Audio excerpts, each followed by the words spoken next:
Good afternoon. Subject of today's video is capital gains tax, and it's called Capital Gains Tax is Changing or Is It? Now, what's all this about? Well, basically, capital gains tax is one of the capital taxes, which I've never been very keen on, because I've always felt it's very unfair to have capital taxes, because you pay capital gains tax on capital gains and inheritance tax on your wealth, which comes out of income that's already been subject to at least income tax, if not national insurance as well. And also, as we all spend money, the money we've earned has also already been subject to spending taxes as well, such as VAT and the myriad of the tiny little stealth taxes that the government imposes on us. So we do pay quite a lot of taxes already. It just does seem the final nail in the coffin, forgive the pun, to then have to pay taxes on death, for example, and taxes on gains you make from, say, selling shares or property. Now, I've always been quite a fan of these offshore tax jurisdictions, such as our near neighbours, the Isle of Man and the Channel Islands, such as Jersey, because in these countries there is no such thing as capital taxes, but that doesn't mean that they don't benefit from wealthy people wanting to reside there, because what do wealthy people bring with them? They bring with them a lot of money, and as they're often business people, they help to create lots of jobs. And okay, they may not be paying capital taxes, but there's still a heck of a lot of other taxes they and their businesses pay, and they do generate a lot of wealth. So countries like the Channel Islands and the Isle of Man do have pretty good economies as a result.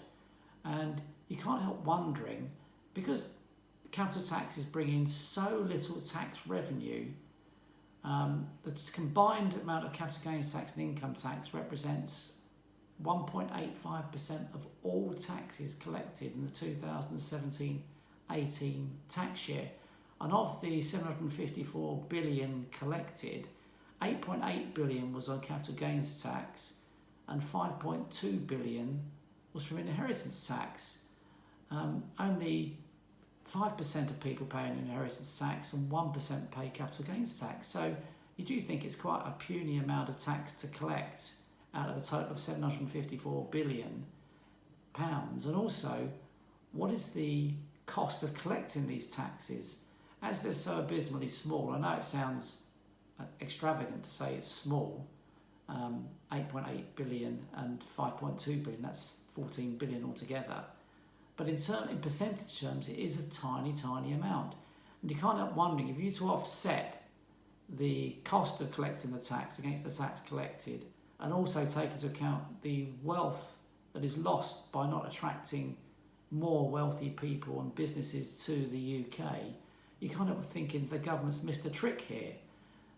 Certainly if you go to places like Jersey and Guernsey, I'm absolutely struck by just how wealthy the areas are and how buoyant their economies are.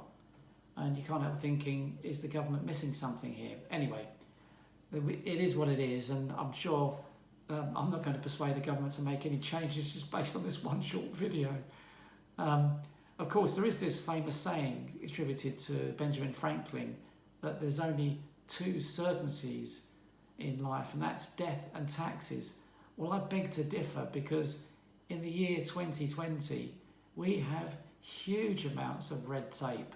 I now think there are three certainties in life: death, taxes, and red tape.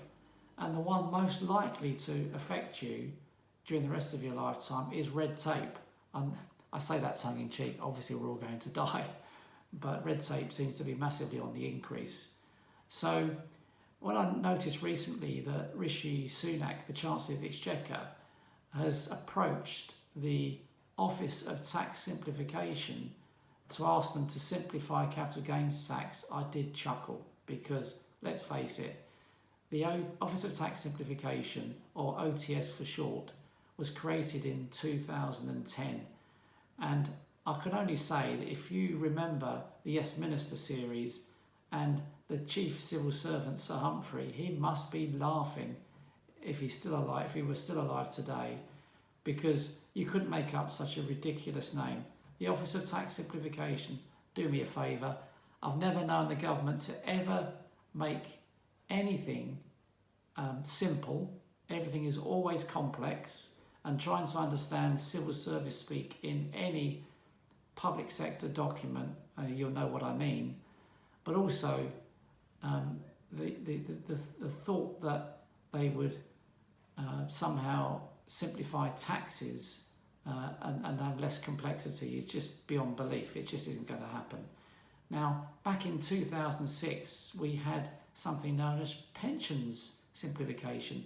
I predicted rather cynically at the time that that would lead to greater taxation of pensions and greater complexity. And unfortunately, I was proven right.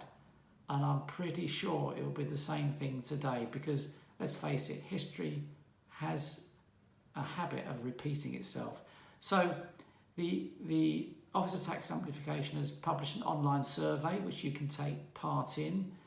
There's two deadlines to this survey. One is the 14th of July, where they ask the public and businesses to give their input. You'd be asked questions such as, did you pay capital gains tax last tax year? Was it difficult to complete your tax return? What prompted you to sell your shares? Was it to minimise taxes, etc., etc.?